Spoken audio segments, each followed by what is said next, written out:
আসসালামু আলাইকুম। প্রিয় দর্শক, অন্য মঞ্চের আলাপ চাইতে আপনাদের সকলকে আমন্ত্রণ জানাই। আসসালামু আলাইকুম রহমতুল্লাহি ওয়া সম্মানিত দর্শক, বাংলাদেশ সম্ভবত ঘুরে দাঁড়িয়েছে। এদেশের মানুষের মধ্যে যেভাবে মুক্তিযুদ্ধের যে আবেগ, অনুভূতি, স্বাধীনতা এবং সার্বভৌমত্ব সম্পর্কে মানুষের যে শ্রদ্ধাবোধ এবং আমাদের মহান মুক্তিযুদ্ধে যারা অনবদ্য অবদান রেখেছিলেন সে সকল মুক্তিযোদ্ধা, তাদেরকে যারা সহযোগিতা করেছেন, এই কথাগুলো ইদানিংকালে এতটা গুরুত্বের সঙ্গে, এতটা সম্মানের সঙ্গে উচ্চারিত হয়েছে বা হচ্ছে, যা 1991 সনের পর থেকে আমরা কখনো দেখিনি। আমাদের মুক্তিযুদ্ধ আমাদের গর্ব, আমাদের মুক্তিযুদ্ধের যে ইতিহাস সারা পৃথিবীর মুক্তিকামী মানুষের জন্য একটি অনন্য ধারণ। গত কয়েকশো বছর বিভিন্ন সাম্রাজ্যবাদী শক্তির হাত থেকে যারা স্বাধীনতা অর্জন করেছেন,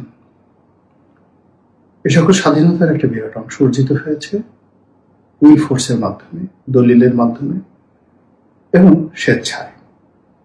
সাম্রাজ্যবাদী শক্তিগুলো চলে গেছে। ভারত স্বাধীন হয়েছে আন্দোলনের ফলে নয়। আন্দোলন সুদীর্ঘ ভূমিকা ছিল, কিন্তু ব্রিটেন দ্বিতীয় বিশ্বযুদ্ধের পরে যেভাবে দেউলিয়া হয়ে পড়েছিল এবং তাদের ট্রেজারিতে এমন অবস্থা হয়েছিল যে দ্বিতীয় বিশ্বযুদ্ধের পর একটা জেনারেল ইলেকশন করবেন ইংল্যান্ডে, এই অবস্থা উইনস্টন চার্চিল সরকারের ছিল না। ফলে পৃথিবীর প্রথম তত্ত্বাবধায়ক সরকার ইংল্যান্ডে চালু হয়। যুদ্ধের পরে ব্রিটিশ পার্লামেন্ট সিদ্ধান্ত নেয় যে বর্তমান উইনস্টন চার্চিলের যে সরকার, এটি তত্ত্বাবধায়ক সরকার রূপে কর্মপরিধি চালাবে এবং অর্থনৈতিক অবস্থা, অর্থাৎ ইলেকশন করার যে টাকা, সেই টাকা হলে ইলেকশন দিয়ে তারা চলে যাবে। ঠিক ওই সময়টাতে ভারত স্বাধীন হয়ে যায়। এর কারণ হলো ভারত তখন একটা ওয়েলফেয়ার স্টেট রূপে ব্রিটেন সাবসিডি দিয়ে চালাচ্ছিল এবং তারা এই তাড়াহুড়ো করতে গিয়ে যে বিভেদ এবং বিসংবাদের বীজ বপন করে যায়। পাকিস্তানের সঙ্গে আফগানিস্তানের সীমান্ত, পাকিস্তানের সাথে ভারতের সীমান্ত, বাংলাদেশের সঙ্গে ভারতের সীমান্ত, এগুলো নিয়ে যে দ্বিমত তারা তৈরি করে যায় তাড়াহুড়ো করে, যার দায় আমাদেরকে এখনো বহন করতে হচ্ছে। তো যেটা বলছিলাম যে এভাবে অনেক রাষ্ট্র তৈরি হয়েছে যুদ্ধের, দ্বিতীয় বিশ্বযুদ্ধের পর, প্রথম বিশ্বযুদ্ধের পর। অনেকে স্বাধীনতা অর্জন করেছেন বিকজ তারা ছেড়ে চলে গেছেন, কিন্তু খুব অল্প দেশ সরাসরি যুদ্ধ করেছে, যুদ্ধ করে জয়লাভ করেছে, তারপর স্বাধীনতা অর্জন করেছে। এবং এই সকল দেশের মধ্যে আমেরিকা এবং বাংলাদেশ অন্যতম। ফলে সারা দুনিয়াতে মুক্তিকামী মানুষদের মধ্যে আপনি যেভাবে ফিদেল ক্যাস্ট্রোর নাম আসে, যেভাবে চে গুয়েভারের নাম আসে, জর্জ ওয়াশিংটনের নাম আসে, একইভাবে ঠিক একই কাতারে বঙ্গবন্ধু শেখ মুজিবুর রহমানের নাম চলে আসে। যেভাবে থমাস জেফারসনের নাম আসে, একইভাবে কর্নেল এম এ উসমানী, যিনি জেনারেল এম এ উসমানী হিসেবে পরিচিত, পাপা টাইগার হিসেবে পাকিস্তান আর্মিতে যার ব্যাপক পরিচিত ছিল, তার নাম আসে। একইভাবে জেনারেল আরোরা, জেনারেল মানেকশ, তাদের নাম আসে। সারা পৃথিবীতে আপনি এখানে বসে নয়, আপনি আল আজহার বিশ্ববিদ্যালয়ের লাইব্রেরিতে গিয়ে পড়ে দেখেন, আপনি লুভর মিউজিয়ামে গিয়ে দেখেন, তারপর যে ব্রিটিশ লাইব্রেরি আছে সেখানে গিয়ে দেখেন, ব্রিটিশ মিউজিয়ামে গিয়ে দেখেন, এবং সেখানে বাংলাদেশের স্বাধীনতার দলিল পত্র খোঁজেন। এরপর তুলনামূলকভাবে আপনি অন্যান্য দেশের স্বাধীনতা যুদ্ধের সঙ্গে তুলনা করেন, আপনি দেখেন যে বাংলাদেশের মহান মুক্তিযুদ্ধ, বঙ্গবন্ধু শেখ মুজিবুর রহমান, মুক্তিযোদ্ধা, এই জিনিসগুলো সারা বিশ্ব কিভাবে মাথায় করে রেখেছে। আপনি জানেন না, আপনার ব্যর্থতা, আর না জানার কারণে আপনি ওজন করতে পারছেন না। তো এই যে আমরা দীর্ঘদিন না জানার কারণে কেবলই মাত্র আবেগ দিয়ে মুক্তিযুদ্ধকে অতি মূল্যায়ন করেছি অথবা অবমূল্যায়ন করেছি। তো সেই জায়গাটিতে আমাদের একটা নতুন জেনারেশন তৈরি হয়ে গেছে, যে জেনারেশনটি গত 14 মাসে নতুন করে আবার মুক্তিযুদ্ধের দ্বারা যেভাবে অনুপ্রাণিত হচ্ছে, যেভাবে ধর্মান্ধদের বিরুদ্ধে তারা দাঁড়িয়ে যাচ্ছে, মুক্তিযুদ্ধের বিরোধী শক্তির বিরুদ্ধে যেভাবে তারা রুখে দাঁড়াচ্ছে, এটা অভূতপূর্ব। যদি শেখ হাসিনার পতন না হতো, জামাতের উত্থান না হতো, ডক্টর মোহাম্মদ ইউনূসের সরকারের অভিষেক না হতো, এইরকম পরিবেশ পরিস্থিতি তৈরি হতো না। শেখ হাসিনার পতনের আগে একটি স্লোগান খুব জনপ্রিয় হয়ে পড়েছিল, তুমি কি আমি কে, রাজাকার রাজাকার। আমরা সবাই জানি যে রাজাকার যে শব্দটি, এটি ইতিবাচক একটি শব্দ, কিন্তু আমাদের মহান মুক্তিযুদ্ধে যারা পাকিস্তানের দোসর ছিলেন, যারা আমাদের মা বোনদেরকে ধরে ধরে নিয়ে পাকিস্তানের সেনা ক্যাম্পে দিয়েছেন, নিজেরা ধর্ষণ করেছেন, আর তাদেরকে ধর্ষিত হওয়ার জন্য তারা ভেট হিসেবে, উপহার হিসেবে পাকিস্তানি জান্তাদের হাতে তুলে দিয়েছেন, যারা মুক্তিযোদ্ধাদের বাড়ি ঘর আগুন দিয়েছেন, ডাইরেক্ট ব্রাশ ফায়ার করে হাজার হাজার লক্ষ লক্ষ মানুষকে খুন করেছেন, জখম করেছেন, পুরো বাংলাদেশকে দারুল হাবিয়া বানিয়ে ফেলেছেন, জাহান্নাম বানিয়ে ফেলেছেন। সেই নামগুলোর সঙ্গে আলবদর, আশামস, রাজাকার, এ নামের যত অর্থই থাকুক না কেন, এগুলো বাংলাদেশে একটা জঘন্য গালিতে পরিণত হয়েছিল। এবং এই শেখ হাসিনার জমানা পর্যন্ত যে কোনো লোককে আপনি যদি বাজে শব্দ বলে গালি দিতেন, কোন অসভ্য প্রাণীর জন্ম, কোন অসভ্য প্রাণীর ভাই, কোন অসভ্য প্রাণীর গর্ভ থেকে বের হয়েছে, কোন আবর্জনা ভোগী প্রাণী, এগুলো দিয়ে গালাগালি করার চাইতেও যদি আপনি তাকে বলতেন রাজাকারের বাচ্চা, তুই রাজাকার, তোর দাদা রাজাকার, এই জিনিসগুলো ভীষণ রকম রিয়াক্ট করত। তো সেই রিয়াকশনের জায়গা থেকে যখন মানুষ রাজপথে স্লোগান দেওয়া শুরু করলো যে তুমি কি আমি কে, রাজাকার রাজাকার, আমার কাছে মনে হলো যে ইতিহাসটা বোধহয় পরিবর্তন হয়ে যাচ্ছে, ইতিহাসটা পরিবর্তন হয়ে যাচ্ছে ভীষণ রকম ভাবে। আমি মানে যেটাকে বলা হয় সারপ্রাইজড, বেকুব হয়ে গেলাম।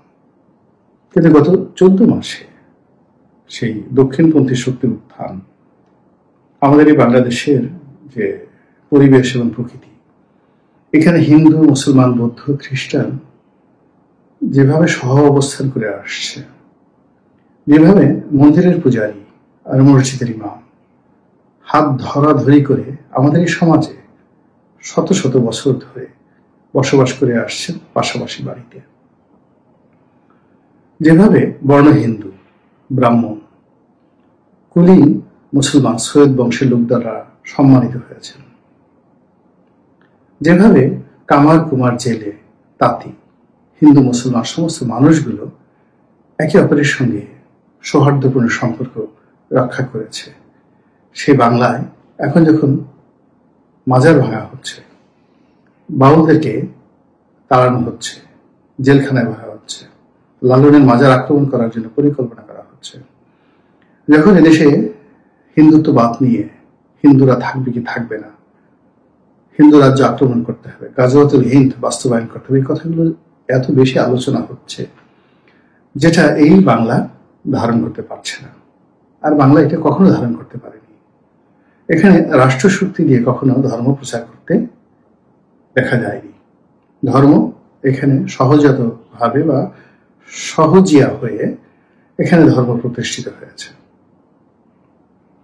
যারা ধর্মবেত্তা ছিলেন, আমাদের এই দেশ একটা সময় 400 বছর ধরে বৌদ্ধ ধর্মর এখানে প্রাধান্য ছিল, তারপর হিন্দু ধর্মের প্রাধান্য, তারপরে মুসলমান ধর্মের, ইসলাম ধর্মের প্রাধান্য গত প্রায় 700 থেকে 800 বছর। আপনি 2000 বছর ধরে যদি দেখেন, তাহলে এই মুসলমান ধর্মের যে আধিপত্য, এটা রাষ্ট্রশক্তিতে খুব অল্প সময়ের জন্য ছিল, কিন্তু সোশ্যাল সামাজিক জীবনে এটি মূলত পাকিস্তান জমানাতে এই ইসলাম ধর্ম আমাদের সামাজিক জীবনে এবং রাষ্ট্রীয় জীবনে গুরুত্ব হওয়া মানে গুরুত্ব পাওয়া শুরু করলো।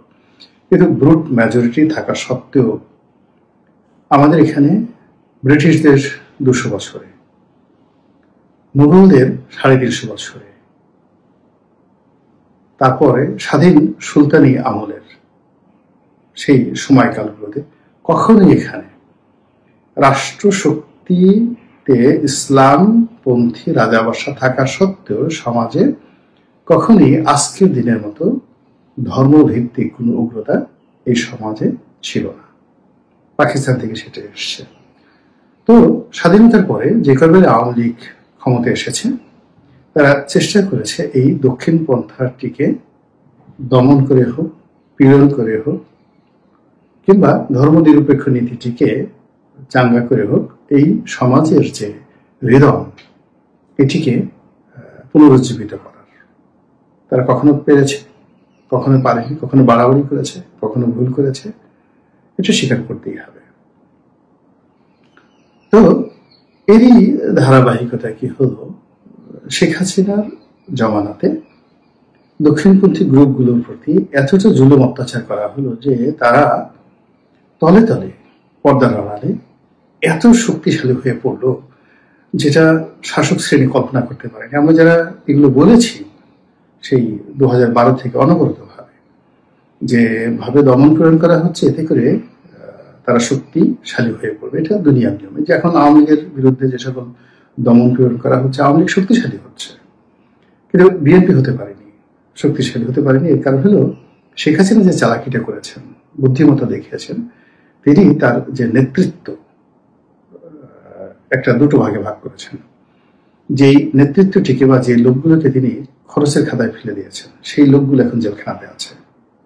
আর যেগুলো তার গুড বুকে ছিল এবং তিনি মনে করছেন যে আগামীতে তিনি যে লড়াই সংগ্রাম করবেন বা তার ছেলে সন্তানরা যদি রাজনীতির উত্তরাধিকার হয়, তাহলে আওয়ামী লীগের যে সকল নেতাকে তার লাগবে, তাদের সবাইকে তিনি সেফ এক্সিট দিয়েছেন। এবং এটা আগস্ট মাসে নয়, জুলাই মাস থেকে এই সেফ এক্সিট শুরু হয়েছে।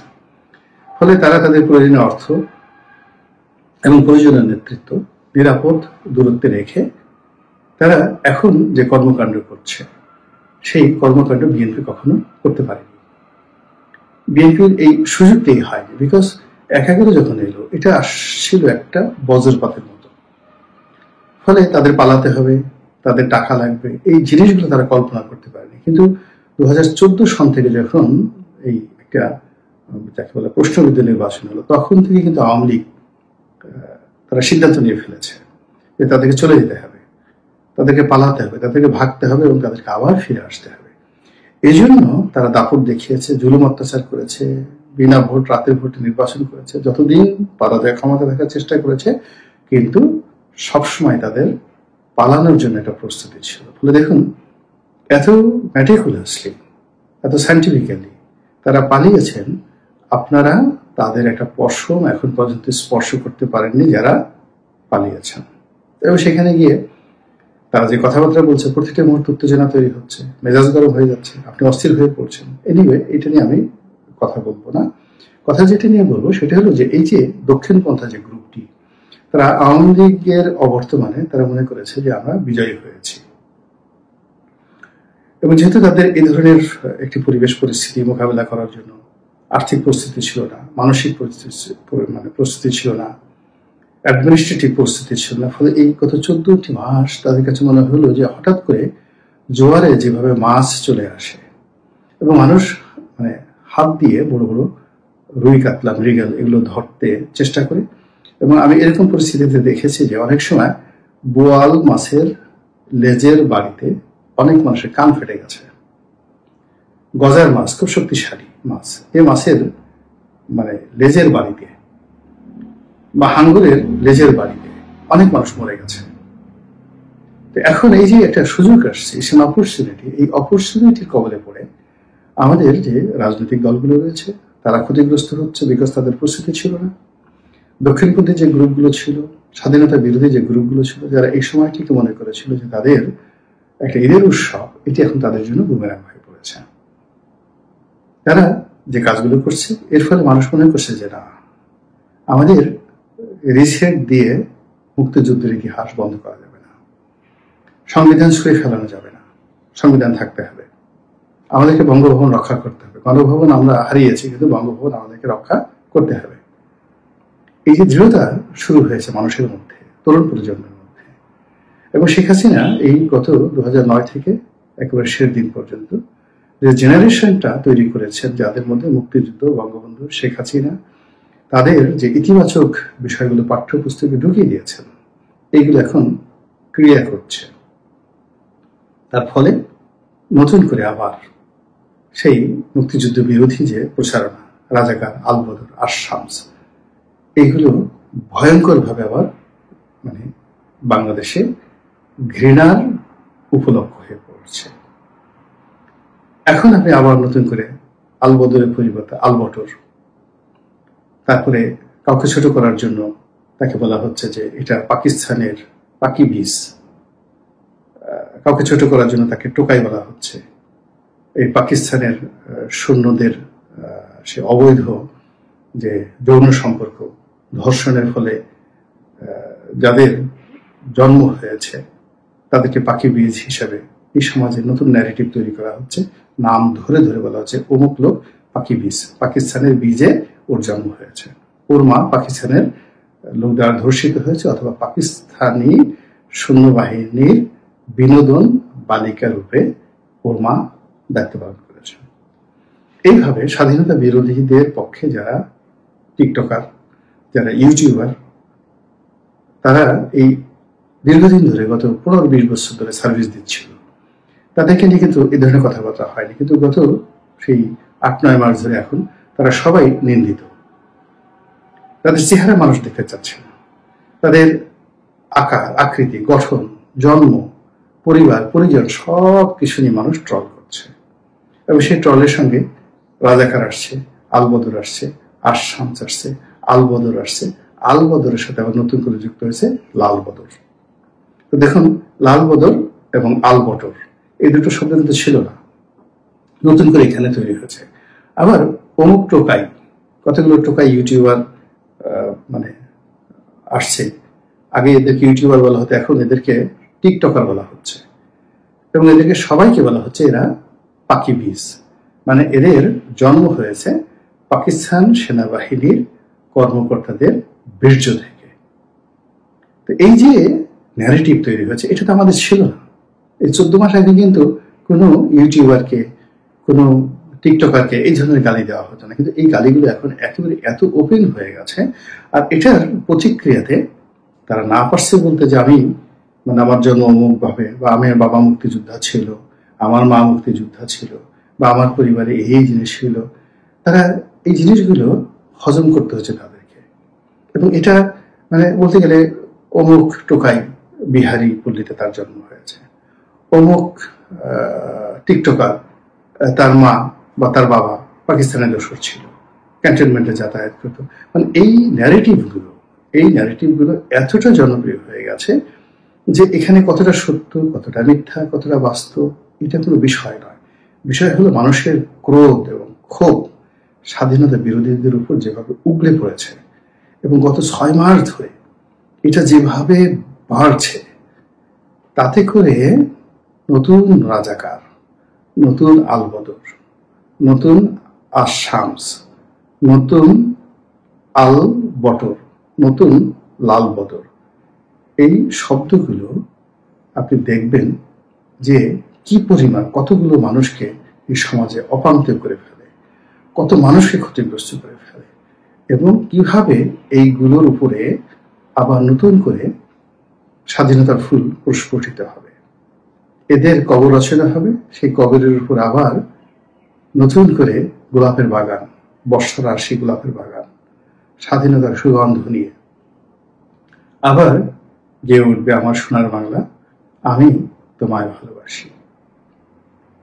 এই যে মুক্তিযুদ্ধের সময় যে অজেয় গানগুলো, আমার সোনার বাংলা, আমি তোমায় ভালোবাসি, আরো কত গান, শুনে একটি মুজিবরের তরে, লক্ষ মুজিবর, এই যে গানগুলো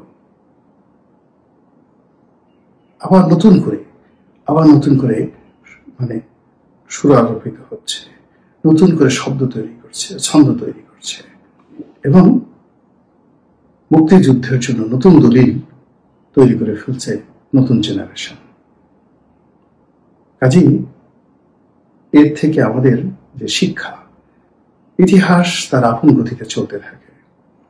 কোন রাষ্ট্রশক্তি, কোন রাষ্ট্র ক্ষমতা শত চেষ্টা করে ইতিহাসের গতি পরিবর্তন কেউ অতীতে করতে পারেনি, বর্তমানেও সম্ভব নয়, আগামীতেও সম্ভব নয়।